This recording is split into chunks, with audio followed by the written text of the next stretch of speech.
Birras de Mãe. Olá, bem-vindos a mais um Birras de Mãe, neste dia de sol. Não sei se será dia de sol quando as pessoas ouvirem. Não, mas não interessa, é o nosso espírito e o nosso ânimo que está alimentado. Okay. O dia de sol interno que nós irradiamos das nossas vozes, que chega a vocês, mesmo que esteja a chover. Eu sou Ana Stilwell, estou aqui com a Isabel Stilwell e hoje vamos fazer uma birra sobre o quê, mãe? Vamos fazer uma birra. Nós estamos neste momento em Portugal com a sociedade muito dividida, com estas últimas eleições, com a vitória que para alguns inesperada do Chega em relação ao PS, agora com os votos dos imigrantes que pelos vistos vêm confirmar que para lá de Portugal este movimento de direita e sobretudo de populismo chegou também aos nossos imigrantes, ou se calhar até podemos dizer o contrário, chegou da Europa a Portugal, porque exatamente, na realidade ele vem da Europa e da América. E no meio de tudo isto, eu estava por acaso a ver o New York Times e vi uma carta daquelas cartas de conselhos, em que uma mãe dizia que o marido não queria que o filho pequeno frequentasse a casa dos avós maternos, porque os avós maternos eram pró-Trump. E, portanto, ele estava indignado com todas as coisas que o Trump tem estado a fazer e não queria que o filho fosse para a casa dos pais, é um filho pequeno, e que fosse sujeito, supostamente, a uma lavagem cerebral. Nós estamos um bocadinho neste ponto, porque a verdade é que quando as coisas se polarizam e a política se polariza, as pessoas tendem a ficar de cada uma do seu lado da barricada e, de facto, o diálogo que noutras circunstâncias pareceria indiferente, quando chegamos a estes momentos mais tórridos, de facto é difícil. Eu sinto neste momento, vou falar só por mim, dificuldade em falar com alguém que tenha votado no Trump ou mesmo que tenha votado no Chega. Tenho dificuldade em ouvir com paciência e em não reagir. E com autenticidade e não estar a responder logo já não é... Ouvir, eu acho que aquilo que é mais importante e faz-me, gosto muito do Despolariza, que é um podcast, acho que é um podcast, mas é uma página também, e acho que é mesmo a coisa mais importante para fazermos agora, porque é uma coisa que me assusta imenso e acho que nós estamos sempre a importar da América e dos países da Europa as coisas, e então já agora podíamos ir vendo o que é que está a funcionar tão mal e tentar ser um bocadinho mais inteligentes na abordagem. E acho que aqui é mesmo um caso em que individualmente todos nós temos um poder, que é não polarizar as coisas e ficar no caminho do meio. E isso não significa não ter opinião, nem significa ser relativista e tudo conta. Não tem a ver com não acreditar numa coisa ou noutra, mas tem a ver com tentar deixar de ver, e acho que isto é a maior lição que podemos fazer para os nossos filhos e vão para a casa dos avós ou forem para onde forem, que é a vida não é preto e branco e é sempre cheio de tons de cinzento e os partidos políticos são umas caixinhas onde a pessoa simplifica as coisas, mas na verdade nós temos um dever de mostrar aos nossos filhos que não é bem assim, que não é só esquerda e direita desse lado. Há imensos cinzentos e os extremos encontram-se no lado oposto. Por isso, eu percebo que é difícil, mas a coisa mais importante eu acho que para fazer, e acho que os avós eram um sítio perfeito para fazer esta educação, que é, as pessoas podem ter crenças ou acreditar numa certa coisa e a crença pode ser contrária à nossa ou até errada, tipo factualmente errada, e na mesma isso não é o todo da pessoa, ou seja, a pessoa tem uma data de... Nós somos seres humanos complexos e portanto os avós podem ser pessoas muito generosas, muito queridas, e ao mesmo tempo votar no Trump. E nós podemos dizer, mas como se... Mas a verdade é que isto é possível. Nós somos seres... Ninguém vai votar no Trump. Não vai automaticamente dizer... Nós tendemos a fazer o preconceito do lado oposto. São burros, ou são isto, ou são aquilo. E não são nada. São pessoas complexas que têm outras preocupações, ou que estão muito focadas... Ou experiências de vida, ou que estão muito focadas numa própria experiência de vida. E, portanto, num pontinho em que o Trump agarra e que, portanto, leva a isso. Há razões muito diferentes para votar no Chega e há razões muito diferentes para votar no Trump e se nós não percebermos essas razões e não abrirmos, é que não adianta de nada, porque não vamos nem mudar a opinião, nem fazemos nada, só vamos caminhar para o conflito. Por isso, ter a oportunidade para uma criança de sentir o amor dos avós, que não vai, a não ser que sejam dois loucos daqueles americanos. Não, mas não eram pela descrição. Exato. A não ser que sejam aqueles bunkers de tipo americanos de seita, que não, obviamente aí afasta-se tudo, mas tirando isso, com pessoas saudáveis, que experiência maravilhosa poder sentir o amor dos avós e sentir todas aquelas coisas boas e experiências positivas e ver um lado dos avós muito de compaixão e de amor e ao mesmo tempo ouvir a dizer algumas coisas que são muito contrárias, porque isto ajuda-nos a perceber que não somos feitos só de preto e branco e isso é super importante. Os pais vão ter sempre mais influência, mesmo em termos políticos. Nós sabemos que vamos ter influência, mesmo que na adolescência possa ser influência contrária, vamos ser sempre nós que vamos ter mais influência e, portanto, podemos ir sempre conversando e falando e rebatendo e argumentando. Agora, o teu avô é um atrasado mental porque é burro e não sei o quê, quer dizer, isso não vai levar a lado nenhum. E se nós podemos dizer isso do avô, o que é que diremos das pessoas que nem são relacionadas connosco, não é?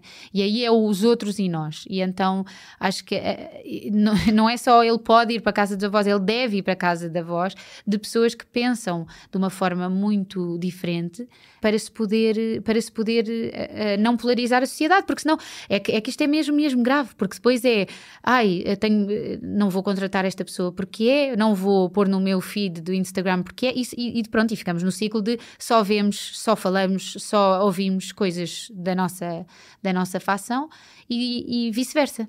2 pontos. O primeiro, eu acho que há alturas em que isso é relativamente fácil de fazer. Eu vou dar, por exemplo, um exemplo da minha vida, que é quando eu entrei para o Diário de Notícias em 81, o país ainda estava a ferver com a Revolução e tudo o que aconteceu a seguir, e nesse momento a redação do Diário de Notícias e o jornal em si era ainda como se estivéssemos em 74, 75. Todos os dias havia plenários, todos os dias havia altercações entre as pessoas ao ponto de quase se andarem ao murro, e nessa altura estava um bocadinho dividido dentro do jornal entre o Partido Comunista, que tinha sido muito poderoso e a seguir ao 25 de Abril tinha quase, do ponto de vista dos outros, não é? Mário Soares e à direita de Mário Soares, tentado raptar no fundo a Revolução para a tornar numa Revolução comunista, e um outro lado que aglomerava no fundo todas as outras pessoas, mais à direita do Partido Comunista. E nessa altura não era possível o diálogo mesmo dentro da redação. Claro que se podia falar de tudo e ser amigo das pessoas que eram do PC, mas era muito difícil ter uma conversa, porque, sei lá, lembro-me na altura que a Rússia fez um avião cair que se comprovou, que disparou por engano e um avião caiu. E os comunistas da redação juravam que aquilo era impossível. E nós tínhamos os factos, e o outro lado tinha os factos. E, portanto, nessas alturas de grande tensão, em que parece que há muito em jogo, e havia muito em jogo, é muito difícil o terreno não ser de campo de batalha. Passados uns anos, grandes amigos meus do Partido Comunista, as conversas com mais brincadeira ou mais gozo ou dizer mais uma piada, parecia absolutamente indiferente se eram comunistas ou se eram socialistas ou se eram do CDS, porque o terreno era um terreno muito mais pacífico e as pessoas não estavam tão polarizadas nesse sentido. Eu agora digo-te muito francamente, eu tenho dificuldade em falar com alguém que me diga que a Ucrânia não é uma vítima. E com certeza que há pessoas na Rússia, eu acredito, mas a minha única desculpa para essas pessoas é fizeram-lhes uma lavagem ao cérebro, não têm acesso à informação e é por isso que estão do lado da Rússia e não estão do lado da Ucrânia. Por outro lado, mesmo em relação ao Trump e com tudo o que aconteceu e com estes atentados à liberdade de Harvard, etc, etc, eu olho para aquilo e teria muita dificuldade em ter uma conversa serena com um pró-trumpista que me defendesse que sim, que fazia muito bem ir ao exército procurar os trans e tirá-los de lá, que fazia muito sentido deportar pessoas, ou seja, eu estou demasiado efervescente. Ligando ao nosso início, o melhor é mandar o filho, mas não ir lá. Os adultos não devem estar na mesma sala nessa altura. Exatamente. Manda a criança porque isso ativa e vai buscar o avô que não é político. Se calhar é cedo mais para um almoço de família, não é? Pronto. Mais vale só deixar ir comer um gelado. Que de facto percebo que em alguns momentos a polarização... Mas ao ponto os teus conselhos são ótimos, mas ao ponto de pôr de negar, nunca. Acho que essa é a questão. Como adultos, eu acho que aquilo que podemos fazer nesses pontos e nessas alturas, como exercício, é não falar daquele assunto, não é? Mas se decidimos... Sim, aquela ideia, não se fala de dinheiro, não se fala de política. Não, neste momento, pronto, sim. Se aquilo está quente, podemos por isso simplesmente concordar em discordar e não ter que falar sobre isso. Mas ao ponto sendo que há uma pessoa que tem algumas facetas dentro dela que nós gostamos ou que reconhecemos ou que queremos ter na nossa vida e não é só uma pessoa que não coisa, então impedir os netos de crescer nisso parece-me radical. Obviamente. E neste artigo depois a resposta tinha dois pontos que eu achei interessante. Uma é que a mãe não estava de acordo e, portanto, se o marido impede o seu filho, o filho de ambos, de estar com os pais que ela ama, isto vai corroer o casamento entre eles, porque acima de tudo está a relação e o amor, e estas coisas vão passar com o tempo, vão se resolver, mesmo que estejam numa fase quente, tendencialmente vão se resolver. E por outro lado, dizia uma coisa interessante, que é o que nós queremos como pais é equipar a criança para saber movimentar-se num mundo contraditório, complexo, e ter capaz de ser empático, mas ao mesmo tempo resiliente para não mudar de ideias. Nas suas ideias, para não mudar de ideias. E esta resposta dizia que a primeira lição que a criança vê é como é que os pais entre pai e mãe e como é que os pais com os avós e como é que os pais à volta deles gerem o desacordo e as diferenças de opinião. Claro. E quanta gente é que nós temos, quantas crianças é que nós temos de famílias que não se falam, portanto, essa aprendizagem não é de política, sim. Porque a mãe e o coisa, e há divórcio mais ridículo, mais e famílias que de facto não falam umas com as outras. E uma criança, eu estava a olhar e conheço exemplos em que já estou a ver isso na terceira geração. É o modelo. Ou seja, já estou a ver um modelo de netos a cortar com os pais ou a cortar com os avós porque não lhe deu a semanada como ele queria, ou como fez, ou porque se portou, ou porque arranjou uma namorada do avô, arranjou uma namorada que eles não gostam, e cortes de relação. Portanto, mas isso são águas turbulentas, a pessoa terá que engolir alguns chapos. Mas é exatamente, por isso é que é tão importante, e principalmente nesta altura, porque estamos a viver nesta era do cancelamento, e o cancelamento é cortar relação, o cancelamento é dizer eu sou sensível demais para ouvir esta conversa, o meu filho é sensível demais para ouvir, nós não somos, as nossas opiniões podem sobreviver e a nossa integridade e a nossa humanidade pode sobreviver às nossas opiniões diversas, e preocupa-me imenso, porque os adultos, toda esta coisa do cancelamento, não pode haver isto, não se pode ver aquilo, isto é sensível, tem que se proteger, isto é sensível, eles não podem ser expostos a isto, é como na escola e a cidadania, temos que confiar e educar os nossos filhos sem... Claro, e essa confiança essa Sim. confiança em nós próprios. Não, e naquilo que estamos a acreditar. naquilo Porque em que acreditamos. se acreditamos que aquilo é tão... por exemplo, porquê é que as seitas se auto-excluem? Porque sabem que os argumentos, e que se vão dizer que é impossível beber, a pessoa morre queimada se beber um copo de vinho, isso vai rapidamente ser desmistificado no primeiro golo. Por isso tem que fechá-los num sítio qualquer. Agora, se nós não temos medo e estamos convictos das nossas verdades, então podemos deixá-los ir à vontade, porque aquilo...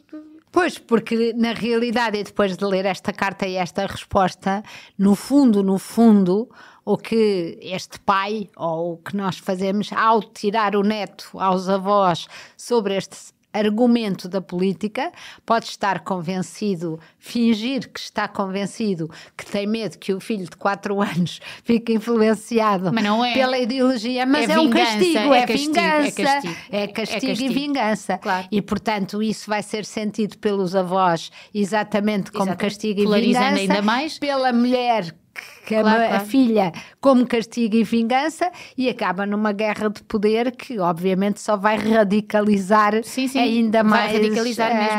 É isso. Por isso, muito chá de camomila, muita paciência, muita calma. Ou mesmo afastarem-se. É possível, os adultos então, eu acho que se podem afastar, pode-se dar tempo, pode-se decidir não falar sobre determinados assuntos, a concordar com discordar e pronto, porque pode ser difícil, pode estar numa altura em que é difícil demais, mas continuamos a ir, a aproximar, não é? Cortar, cancelar, não. Exatamente, encontrei-se em espaços abertos. Exatamente. Ou então com muita música em que não se ouve o que eles estão a dizer. Exatamente, isso é muito boa ideia. Ser melhor. Os avós podem desligar o aparelho. Exato. Adeus, até para a semana. O público fica no ouvido.